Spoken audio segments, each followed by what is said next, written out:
Good evening, ladies and gentlemen. This is Nigel Golden once again with the BBC. This week we are joined with Tony Diamond and Crusher in the studio. This week we're going to be exploring the local eclectic sounds of the music of southeastern Missouri. Rock and roll in its most modern sense. For some of you who don't know me, let me tell you a little bit about myself. I'm 34, 3 times divorced, and I still live with my mother. Ah, yes, mother, how I miss her. Sometimes I lock her up in the attic for hours at a time. I make thousands of dollars every week just talking and talking and talking on the radio. And you keep coming back to listen. Do you know why? Because my voice is irresistible. I am the greatest man ever to be on radio. Shut the fuck up, you fucking dumbass! I'm on Blog fucking Talk Radio with Tony fucking Diamond and fucking Crusher, man. You can't fucking do it like that. Hello?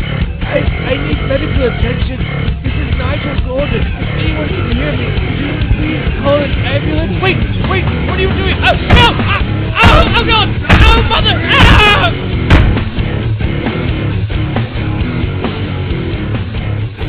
Hey, this is Crusher. And this is Tony Diamond. And we are doing this, first show? The first for YouTube show for The Scene. That's different. The Scene, yes. I keep trying to say the old name, but it's The Scene. So, our first YouTube show. We did our Blog Talk show earlier. Didn't quite go as well as planned. Would you agree? Yeah, it really didn't. No, I wasn't disappointed, but damn, I wish it would have went longer. That's why we're doing this show. Yeah, we decided to do, since we did a 30-minute show, and that's all Blog Talk is going to let us do without opening our pockets deeply, we're just going to do a 30-minute show there where we can have our call-ins and talk to the people, you people, and then we're going to do this show however the hell long we want to. However long we want to. You know, so if we have 15 minutes worth of stuff to say, we'll say 15 minutes. If we have 3 hours of stuff to say, I hope you have a beer and your dinner with you because you're going to be here a while. And your wiener in your hand because yes. it's going to take a while. And in case you're new to The Scene, the show, we are an uncensored show. Yes, we are. We say what we want. We do what we want. And until somebody kicks us off the air, we're just going to keep doing it, yes. Now, we used to have a show called The Music Scene 4 or 5 years ago where we promoted all the local bands and, try to help, I guess, them out and help ourselves out, I guess. Networking. Networking was the word. Networking. Yeah, networking, And so that was where the music scene came from. Now we're doing just The Scene, which is going to be a little bit of everything. Well, we found with the music scene that not all bands wanted to get in and promote themselves. So yeah, insane, isn't it? So why the hell are we going to promote you if you won't promote yourself? Yeah. So we became a entertainment news, talk about anything we want to kind of show. Yes, and that's kind of what spawned The Scene. The Scene. And that's where we are today. The Scene. Man, and it's been 5 years since we've done The Scene, so we're back to doing new shows. Yeah, and this show can get really crazy at times. It is it's just awesome how crazy it will get. We get dumb. And we have special guests come in from now and then. We're going to try and get some special guests in. Hopefully we get somebody that has something to say on this show, even the YouTube version, because we have a studio here and people can come down. They can come and promote themselves. And whatever they're doing. Promote their deal. Yeah, and then also with like the Blog Talk thing, I don't know if I keep going back and forth or not, but with the Blog Talk thing, they can call in and promote themselves there as well. blogtalk.com/The Scene 2013. Yes. Yeah, here we go.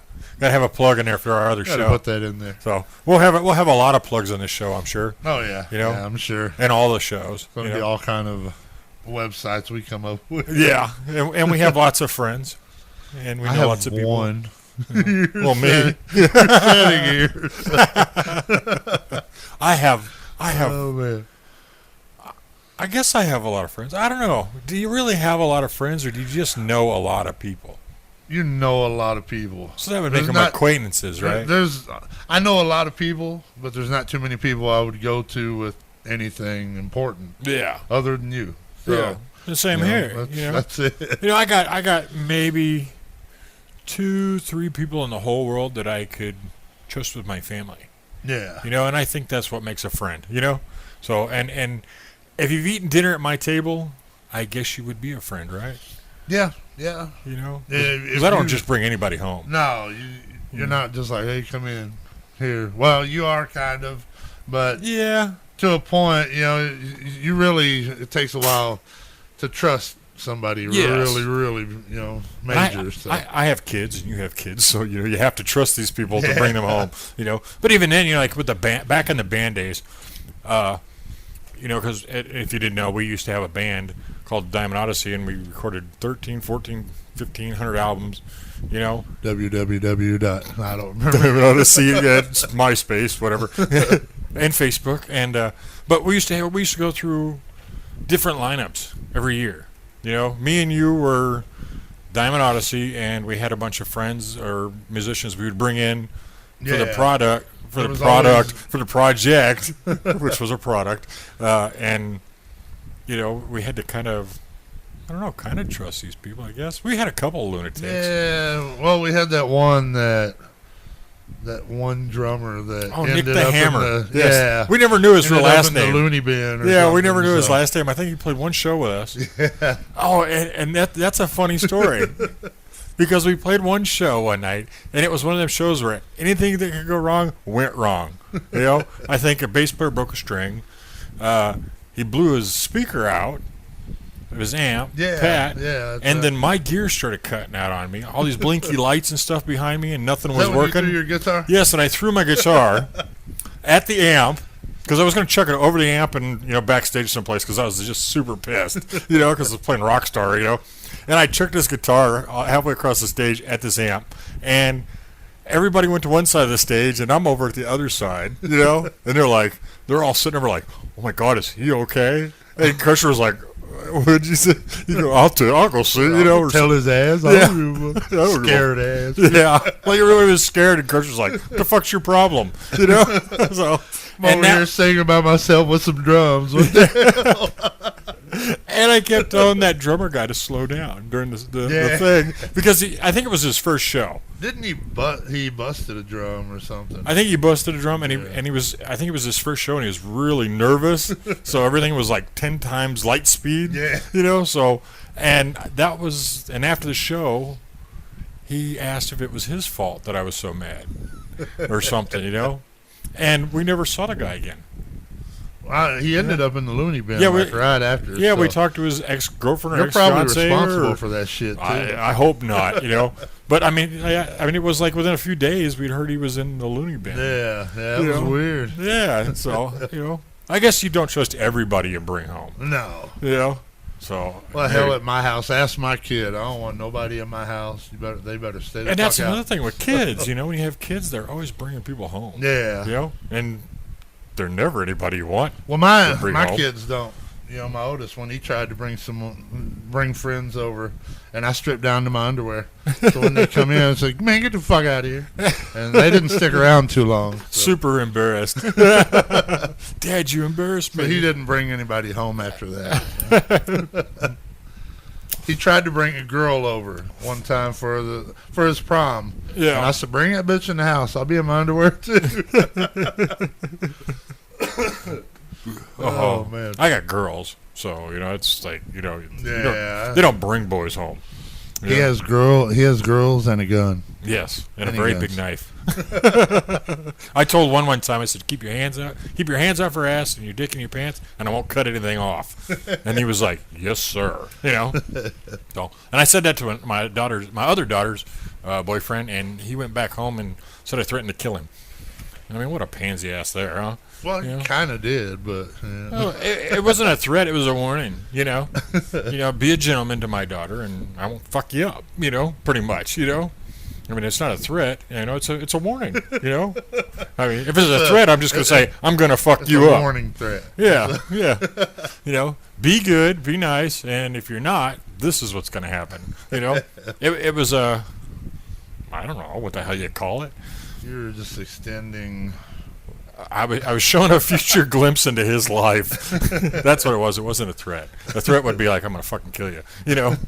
If you don't do, if you're going to act like a dumbass, then I'm going to hurt you. I'm going to hurt you bad. So, I don't know. So.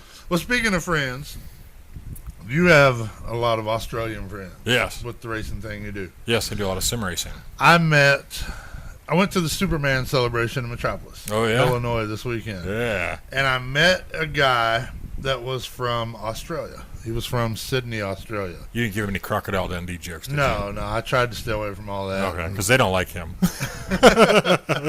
I tried to stay away from the kangaroo jokes and all that. Well, they don't mind that, but they don't. Crocodile Dundee to them is kind of an insult. They don't. He's not a real Australian. He did have a big knife. Yeah, a big knife. He had a good accent. How about that? Well, I met this guy, and we have an umbrella that's got like a bunch of superheroes on it and stuff. So he had to come up to see if it was airbrushed or if we actually bought it. And I asked him where he was from because I noticed the accent. And we got to talking about... I'm nodding my head. I should be saying yes. Yeah. So I understand because nobody can see me. We got to talking about restaurants. Yeah. And, he talked about the food that we have over here. Like massive amounts of buffet food. Yeah. And he talked about, like, their hamburgers and their fries and their large drink is like a medium drink. Yeah, they buy cans of Coke. Yeah. And figure that out. And he said, he was talking about, like, it's $10 for a burger, fries, and a drink. Where here it's like $5. Yeah. So this guy says, before I leave, I'm just gonna pig out. So do you know a place? So well, you're Australian, but there's a Japanese place on the road. There's a Chinese place, yeah. And they have a buffet, and they got pizza and they got all this other stuff. So if that dude ever listens to this show and I made him fat, I'm sorry. But he was a real cool guy. Met him. There was a guy from London, London, England, that was there. Yeah. That was a real cool guy. And just talking to him about the different heritages, and the different culture they have compared to us, it's pretty cool. Yeah. But, man, there's so many people from different walks of cultures life that go there. But it was a fun weekend. It was crazy. So did you meet Lois Lane? Man, I met the Lois Lane, and I got